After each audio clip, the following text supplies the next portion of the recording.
Ok, ahora vamos a ver o a meternos otro poquito más en lo que es la arquitectura interna de los microprocesadores. Un poquito repitiendo, ¿sí? Repasando. Les digo, normalmente tenemos estas tres secciones en un microprocesador. La parte del ALU, la sección de registros y la sección de control y temporización, ¿sí? Con los diferentes buses, ¿sí? La unidad aritmética lógica es un componente que desempeña las operaciones lógicas y aritméticas, ¿sí? Es uno de los componentes más importantes del microprocesador. Normalmente, si tenemos una ALU poderosa, vamos a poder hacer grandes cosas. Si la tenemos más simple, igual las podemos hacer, pero nos vamos a tardar más, ¿sí? Por ejemplo, el caso específico del micro que vamos a hacer nosotros. No les voy a pedir un microprocesador que tenga una ALU que multiplique o divida. Simplemente va a hacer sumas y restas. Entonces, cuando yo les pido hacer una multiplicación, hay que hacerlo con sumas, ¿sí? Entonces, son muchas sumas las que tengo que hacer, ¿sí? Okay. Normalmente también hace operaciones lógicas como la AND, OR, XOR, el complemento, ¿sí? Y incluye algunos inversores, ¿sí? Para agregar justamente operaciones como la NAND o la NOR, ¿sí? La estructura interna de una ALU, pues bueno, tiene que ser un conjunto ahí de compuertas, ¿sí? Que van a ser justamente los sumadores, los restadores y demás, ¿verdad? ¿Sí? Por ejemplo, ahí tenemos una ALU de 4 bits y aquí una ALU de 2 bits, ¿verdad? Si yo tengo un procesador de 8 bits, una ALU de 8 bits. ¿Sí? Si tengo un procesador de 16 bits, una ALU de 16 bits. Y así me la llevo, ¿no? La unidad de control es la circuitería que controla el flujo de la información a través del procesador y coordina las actividades de las otras unidades que están ahí adentro.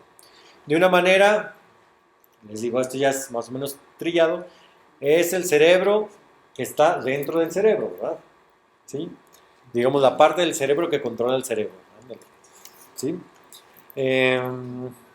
En un procesador regular, la unidad de control realiza las operaciones, otra vez las de fetch, de ir por las instrucciones, de codificar y ejecutar las instrucciones, así como almacenar el resultado o guardar el resultado, ¿sí? Entonces, este pudiera ser una unidad de control más o menos primitiva, más o menos tranquilita, ¿verdad? Tenemos el reloj en la parte de arriba, tenemos un contador, justamente que me está diciendo en qué paso voy. Recuerden que las instrucciones se ejecutan a pasos. Por ejemplo, ve y trae esto, ve y trae el otro, ponlo en la ALU, haz la operación y el resultado almacénalo, ¿sí? Entonces, por eso ocupo ahí un step counter y un step decoder. Para el step decoder me dice justamente qué tengo que hacer en ese paso. Y tengo el IR es el registro de la instrucción, es decir, un registro donde yo guardo o pongo ahí temporalmente la instrucción que estoy ejecutando. Después tengo un decodificador de instrucciones, ¿sí? Que sabe exactamente qué tengo que hacer, y vean que entra un registro y salen varias líneas, ¿no? Esas líneas son las diferentes señales de control, ¿sí? Que me sirven justamente para manipular la ALU, manipular los registros, manipular los buses, etc. Y de ahí, bueno, se generan banderas de estatus y códigos de condición. El conjunto de registros, ¿sí? Es la circuitería justamente que almacena de manera temporal los datos o programas que voy a estar utilizando en mis operaciones. El número de registros son diferentes para diferentes CPUs, ¿sí? Hay CPUs, ya lo vimos, que tienen desde 8 registros, 16 registros, 32 registros, o pueden llegar hasta, no sé, cientos de registros, ¿sí? Los registros normalmente se miden por el número de bits que pueden guardar. Por ejemplo, si yo puedo decir registros de 8 bits o de 16 bits o de 32 bits. Y por ejemplo, el procesador de Motorola del 68000, ¿sí? Tienen más o menos este conjunto de registros. Vean que tiene desde la D0 al D7, que son registros de datos, así les llamaron ellos, no le llamaron el AX, el BX, sino simplemente D, ¿sí? Y tenemos los registros de direcciones que van del A0 al A7. Tenemos el stack pointer y el program counter, ¿sí? Que les digo que el program counter lleva la dirección de memoria donde está guardada la instrucción que estoy ejecutando. Perdón, la siguiente instrucción que voy a ejecutar. ¿Sí? Y tengo el registro de estatus, que es donde están todas las banderas de condición, que ya platicamos. ¿Sí? Normalmente existe un registro que se conoce como el acumulador, y es un registro que justamente ahí guardamos todos los resultados de las operaciones aritméticas. De ahí el nombre de acumulador. ¿Sí? Va acumulando los resultados, ¿verdad? Los va guardando ahí. ¿Sí? Entonces, normalmente, dice, los acumuladores se tienen que inicializar en ceros, ¿sí? Y normalmente cuando yo quiero guardar lo que hay en el acumulador, tengo instrucciones que me permiten mover lo que hay en el acumulador a otro registro, ¿sí? Esos también se consideran como instrucciones tipo move, ¿sí? O de mueve. Tengo registros de condición, ¿sí? O registros de estatus, donde justamente ya lo vimos, ¿no? Tenemos todas las banderas habidas y por haber, desde la Z, la C, la X, la N, la F, perdón, la B y la I, ¿verdad? No son para interrupciones, la parte negativa, esto ya lo hemos platicado, ¿verdad? Y el program counter, que es, en este caso, un registro de 16 bits que se utiliza para almacenar la siguiente dirección, ¿sí? Del código de operación que tengo que traer hacia el CPU. Es decir, la siguiente instrucción que voy a ejecutar. ¿Sí? Normalmente nosotros como programadores no le movemos ahí. ¿Sí? Nunca tenemos acceso directo al PC. ¿Cuándo podemos nosotros cambiar el PC, el program counter? Normalmente cuando hacemos brincos, ¿verdad? Decimos, a ver, brinca tal instrucción, entonces cambiamos el valor del PC, pero a través de instrucciones, no de manera directa. Y bueno, normalmente el propósito del PC es almacenar la dirección del stack o de la siguiente instrucción a ejecutar, o contar el número de instrucciones ejecutadas, o almacenar la dirección base de un stack. ¿Sí? Aguántenme con el rollo del stack, más adelante les explico. ¿Qué tiene un PC? O la estructura interna de un PC es más o menos algo como eso, más o menos. Nosotros vamos a hacer un PC en el microprocesador que vamos a ejecutar mucho más sencillo, ¿sí? Este tiene, bueno, un montón de cosas, ¿verdad? Tiene señales externas, señales internas, tiene contadores, tiene registros internos, multiplexores y demás, ¿verdad? Porque dependiendo de las cosas que puedan modificar mi PC, es que tan complejo va a ser ese, digamos, control del PC. ¿Sí? Si yo permito que solamente las instrucciones puedan modificar mi PC, entonces va a ser más simple. ¿Sí? Pero si no nada más tengo una instrucción, sino tengo 20 instrucciones que modifican el PC, me queda una araña así como esa. Ok, ¿qué es el stack pointer? Bueno, el stack se configura como una estructura de datos que normalmente crece, ¿sí? O decrece, ¿sí? De una memoria alta a una memoria baja. Dicho de otra manera, normalmente el stack empieza, digamos, en 30, ¿sí? Y cada vez que yo guardo algo, ¿sí? Pasa el 31, perdón, pasa el 29, luego el 28, el 27, hasta que me la acabo. Y cuando me la acabo quiere decir que ya no cabe nada más en el stack. ¿Sí? ¿Qué es lo que normalmente guardo en el stack? Déjame ver si viene por ahí. No, no viene por ahí. Normalmente, recuerdan que yo les comentaba que cuando llega una interrupción hay que guardar el PC para saber en dónde me quedé, y hay que guardar el registro de estatus para saber qué estaba haciendo y cómo iba.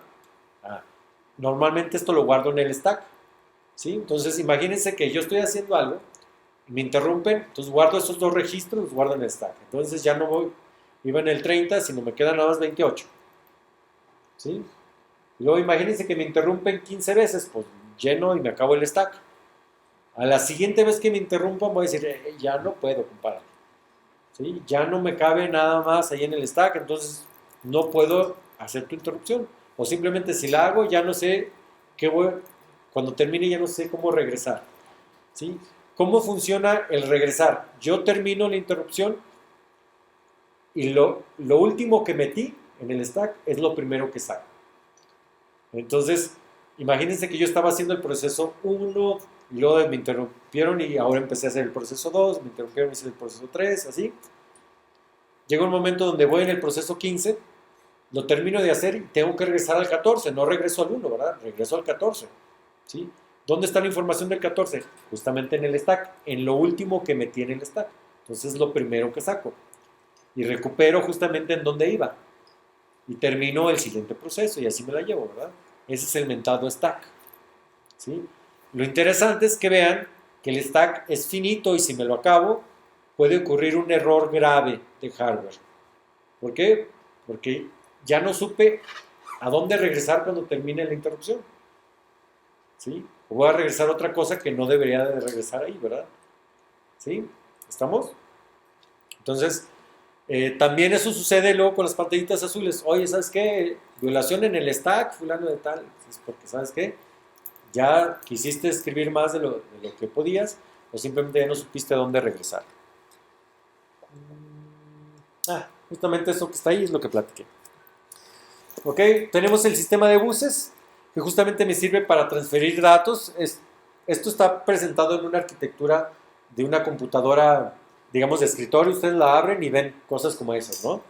Esos son los mentados buses. Ese que está ahí es el bus PCI Express, que puede ser de 4X, el más chiquito, perdón, de 1X, el más chiquito, luego viene el de 4X y el de 16X, que son los que son más largos. Y corresponden justamente al número de líneas que podemos tener para conectar. Entonces, entre más líneas, pues más datos en paralelo puedo estar mandando y más rápido funciona ahí la conexión. Ok, entonces normalmente yo tengo mi procesador y tengo el sistema de bus, ¿sí? Y todo va conectado al sistema de bus, ¿sí? El bus, hagan de cuenta que aquí en Zacatecas, hasta ahorita, es como nuestro bulevar. Si tú quieres moverte a algún lado, pues al bulevar, ¿sí? ¿Sí? Igual tenemos otras opciones, pero casi siempre al bulevar, ¿sí? Entonces, si yo me quiero mover de aquí a mi casa, pues me voy por el bulevar. Imagínense que yo vivo allá en, no sé, ¿no? Allá en Colinas del Padre, ¿sí? Entonces tengo que ir al bulevar y luego agarrar mi tránsito pesado hasta llegar allá, ¿verdad? ¿Sí? Entonces lo mismo puede suceder aquí. Vean que tránsito pesado puede ser como otro bus, ¿sí? A lo mejor más rápido, a lo mejor más lento, ¿sí? Entonces, pero vean que así puede ser la información, ¿verdad? Estar conectado a varios buses y estar brincando de bus en bus, ¿sí? Tenemos el bus de datos que ya comentamos que es bidireccional. Bueno, esto ya lo comentamos. El bus de direcciones que es unidireccional, ¿sí? Normalmente lo controla el CPU, ¿sí? Y es el que decide con quién quiere platicar, ¿sí?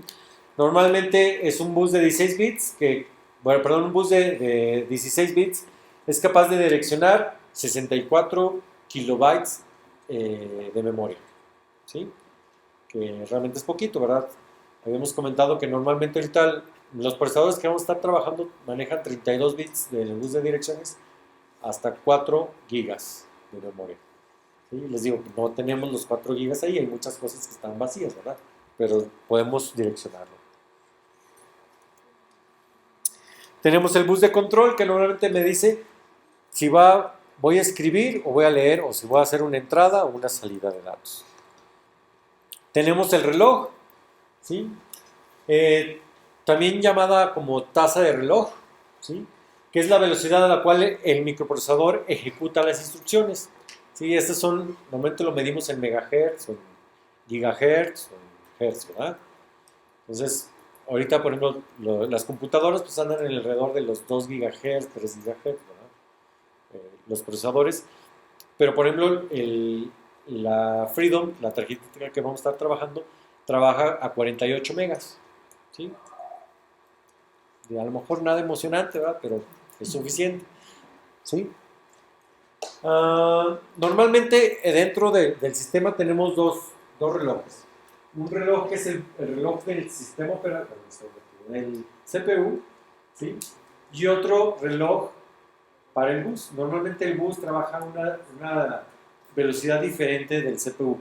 Casi siempre el CPU es más rápido que el bus, ¿sí? Por lo regular lo doble, ¿sí? Entonces, para que no les extrañe por ahí si vemos eso, ¿verdad? El CPU dice requiere un número fijo de ciclos de reloj, ¿sí? Para ejecutar cada instrucción. Entre más rápido sea el reloj, más instrucciones va a ejecutar ese CPU. Y normalmente lo medimos en megahertz o gigahertz. Bueno, ya lo platiqué. Dice, algunos microprocesadores son superescalares. ¿Qué significa el superescalar?